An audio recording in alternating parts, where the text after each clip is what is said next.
It's completely impossible to be able to magnetize money your way when you're hyper-focused on quote unquote bad things that happen to you and in the world. And I am going to have a really serious conversation today. It's going to be quite spiritual, maybe triggering to some people, probably controversial, and also absolutely necessary to talk about and purely coming from my heart. I'm open to all kinds of conversations that come up from this, but I think it's so important to have these conversations about what to do when bad things happen. I live in Boulder, Colorado, as you know, and last week we had a shooting at our local grocery store. It's a store that I've been to hundreds of times. I used to live in that neighborhood for, I don't know, over 10 years. My kids have hung out there at lunchtime after school. Boulder community goes there for hikes. It's just like this central hub spot, and Boulder really isn't a very big town. So it's when something like this happens, it hits the whole community really hard in any place that something like this happens. And I've been meditating, crying, my version of praying, talking to people, and really leaning into what it means when these types of things happen. And what I want to do today is bring to you a combination of my history of learning. So, I was raised as a fundamentalist Christian, so I've got this pretty intense Christian background of thinking about good and evil forces. Then I got a psychology bachelor's, then I have a PhD in sociology. I studied crime and gender for my dissertation research. Then I moved into Demartinian philosophy and quantum physics and trying to understand the meaning of love and consciousness. Like, that is my quest in life. One of my biggest lifetime quests is to be love. I'm probably going to cry a lot during this episode today because it's so deeply embedded in my heart to be a force of love. And when things like this happen, it's hard to understand. One of the victims in the shooting was my daughter's friend. She saw him the week before. And, there's just, I don't know everybody that was a victim. I don't know the shooter. And I still just sit in this place of love. Like, we need to bring a force of love into the world that's so powerful that these things don't happen, which is an unrealistic expectation ultimately. So what really it comes down to is our perspectives on how to respond when these things happen. And that's really what I want to talk to you about today. So, we've got that Christian take where we could look at it as a force of good and evil, or we could come from this really Christ-like place. I don't know if you're religious or not. I'm not religious anymore, but it's definitely something that's been embedded into me since I was a child, is that my doorbell's ringing in the middle. How funny. Never had that happen before. That idea of love, right? Like, if you have never done anything wrong in your life, go ahead and cast the first stone. That's not the way that it works, right? We've all done things. We are not the worst thing we've ever done. If you've read Just Mercy or watched that movie, one of his famous quotes is, "We are more than the worst thing we've ever done." And it was something that was the founding introduction to my dissertation, where I did life history interviews with incarcerated men who had a horrible history of trauma, like just movie-like awful things that happened in their childhood. They were drawn into gangs and then spent on average 18 years incarcerated, and then they were in this rehabilitation program.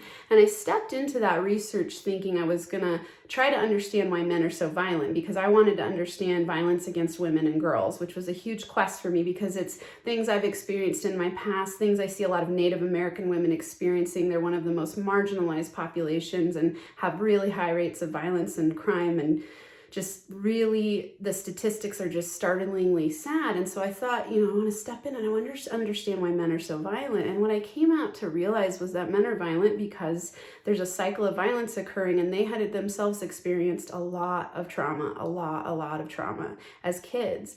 And that they weren't doing these things out of a place of just ill will.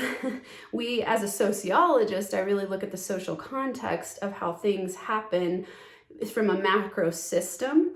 And then as a coach and consultant teaching manifestation, I often think about how our outer world is a reflection of our inner world, and we have the power to change that. So some of these things feel contradictory, and I've grappled with them over the course of my life. And I come to the conclusion that they actually are all built on each other, and they can all be integrated when we look at it through the eyes of love. And the reason I say that is because, if you really look at the most spiritual teachings across the board of all different spiritual texts, all different religions, the message and meaning is love, right? We look at sociologists who are trying to understand the macro systems of oppression. Really what we're trying to get to is equally loving everyone, right? Love again.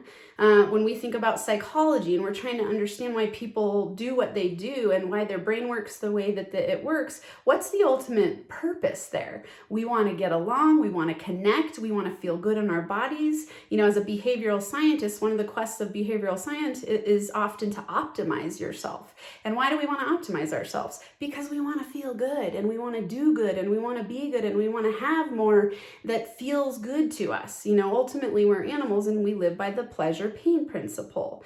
So when I think about a situation like this, well, actually, let me add the layer then of gender, right? So we have a society, at least in US culture, where we train boys from a young age to suppress their feelings, and we train men to be tough.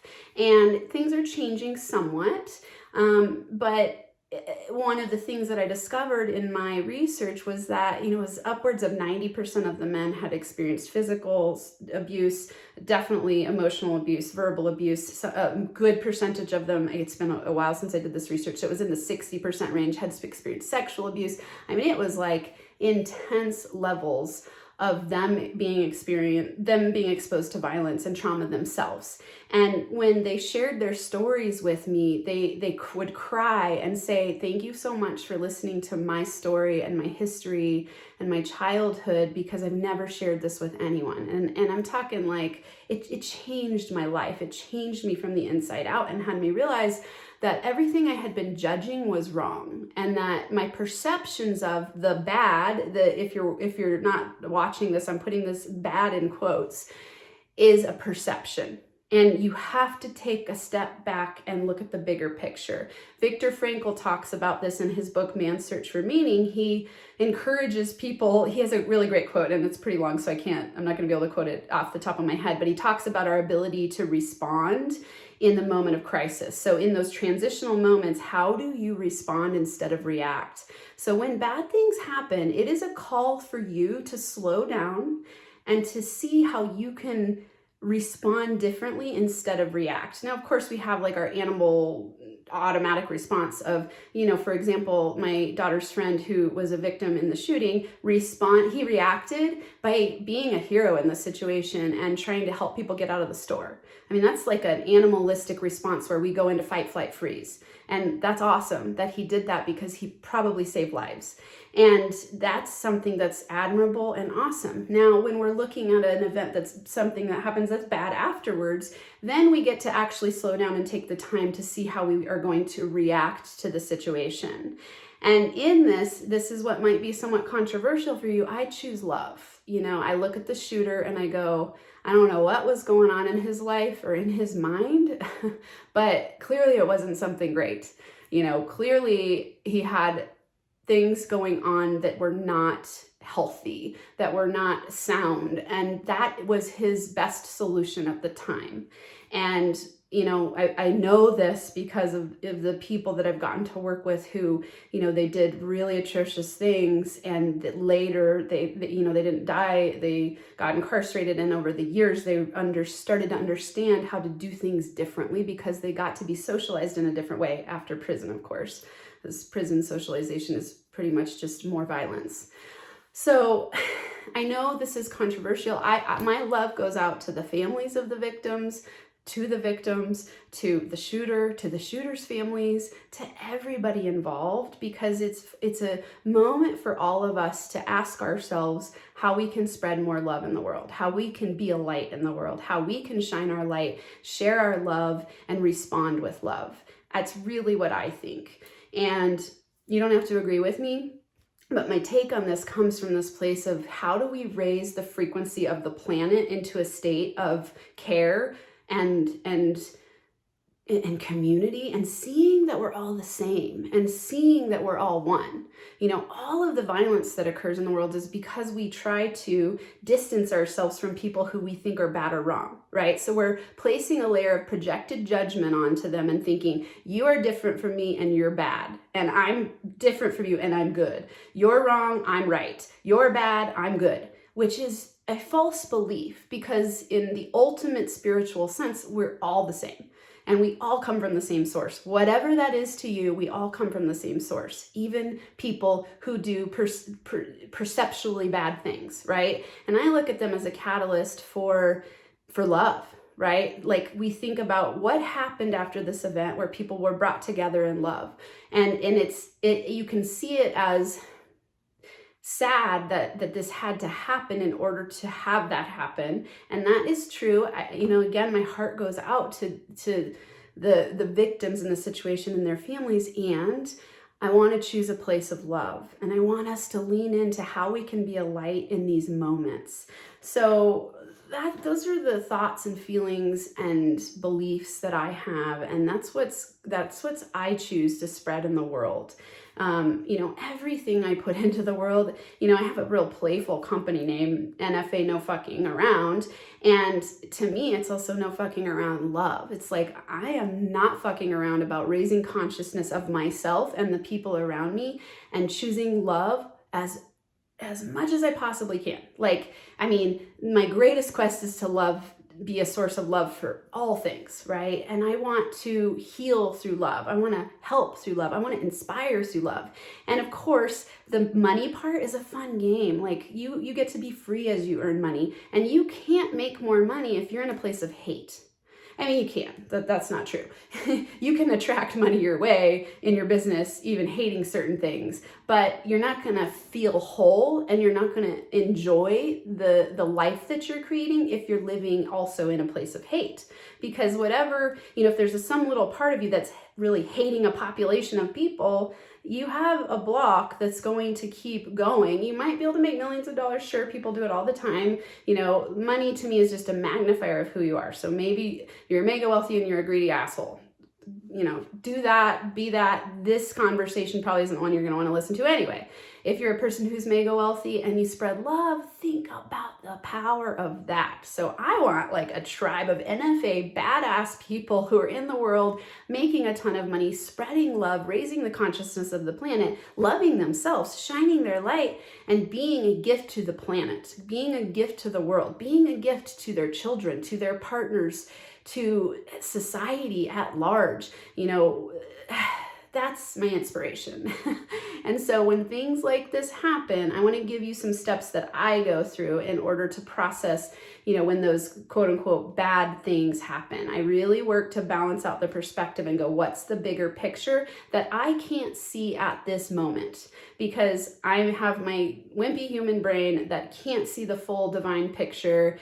And that's what I want us to try to do to the best of our human capabilities, so that we can step in a higher resonant frequency of love and spread that in the world. That's what I'm a warrior of. That's what I'm a believer in. And if you're hanging with me, join me in that belief system so you can be someone who impacts the world in a really positive way. So here's some action steps.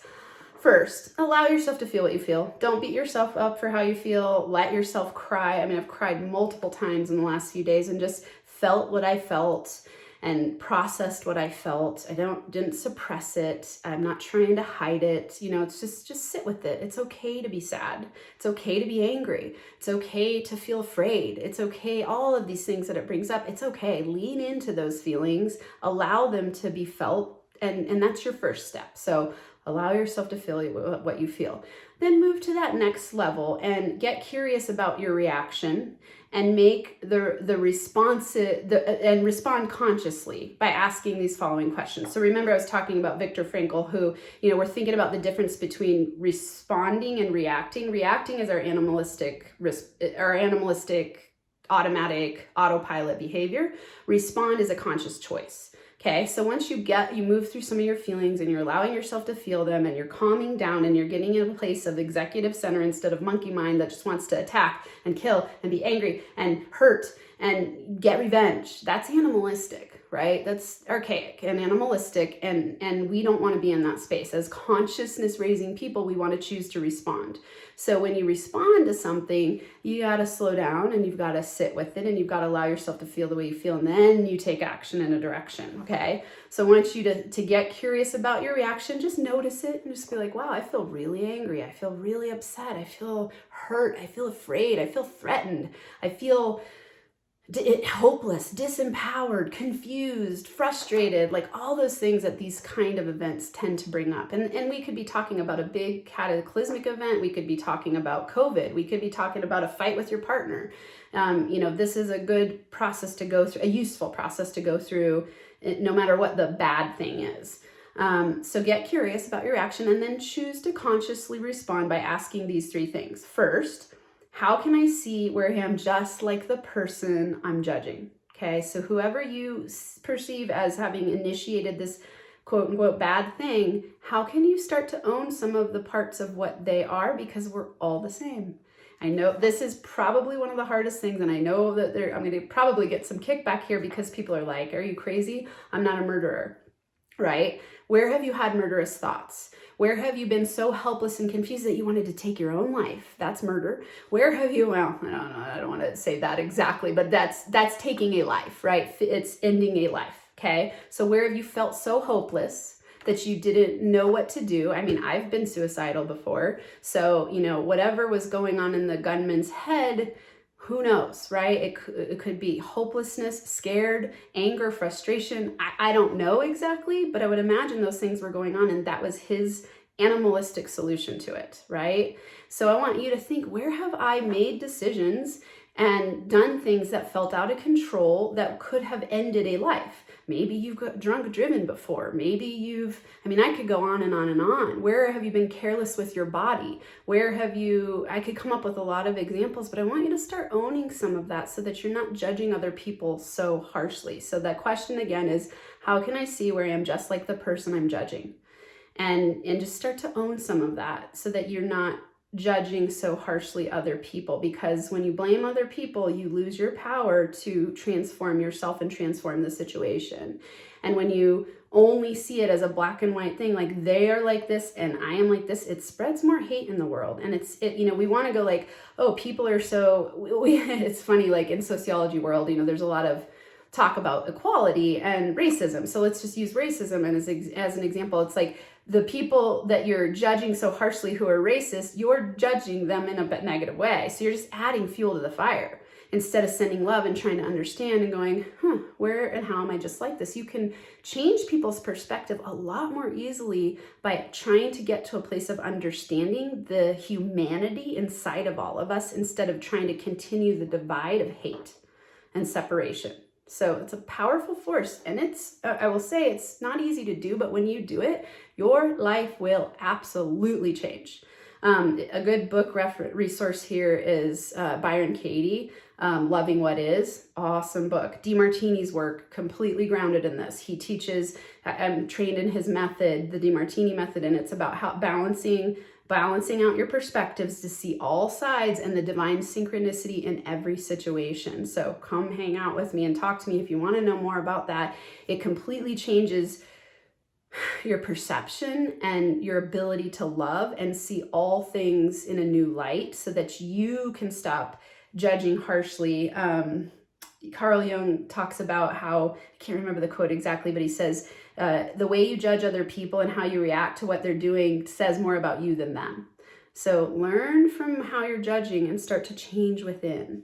Number 2, now ask yourself, what are the blessings and benefits that have come from this situation? It could be this person or this situation.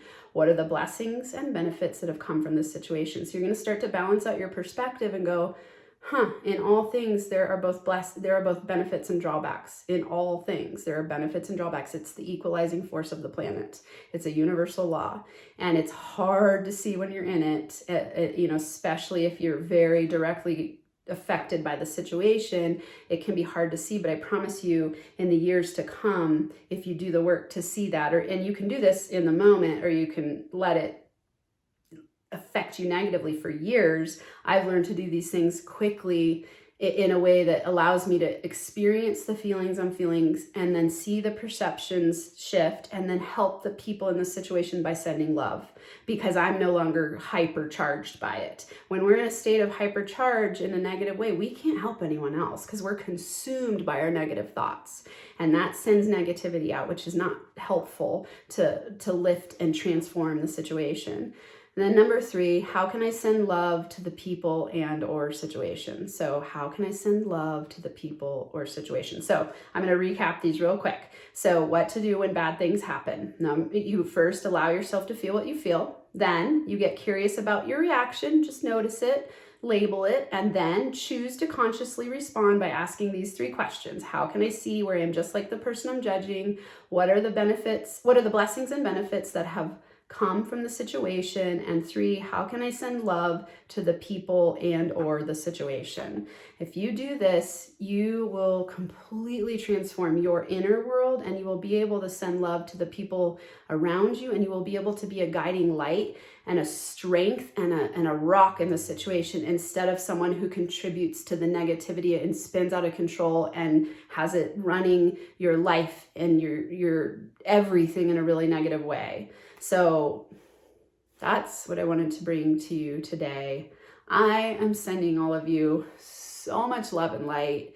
I'm grateful you're here. I'm grateful for you. I'm grateful that we get to change the planet together, share our message and our meaning, increase our wealth through loving the planet, through shining our light and bringing our gifts to the world. So until I see you next time, I'm sending you super big hugs, NFA money making high fives, and I'll see you next week. Thank you for listening to or watching this episode and for being a part of the NFA family. You are why I do what I do. If you're liking what you're learning here on Max Potential Money, you will definitely want to go to www.nfamasterclass.com to learn about the #1 deadly money mistake all entrepreneurs make. Again, that's www.nfamasterclass.com. Until next time, remember to be NFA today.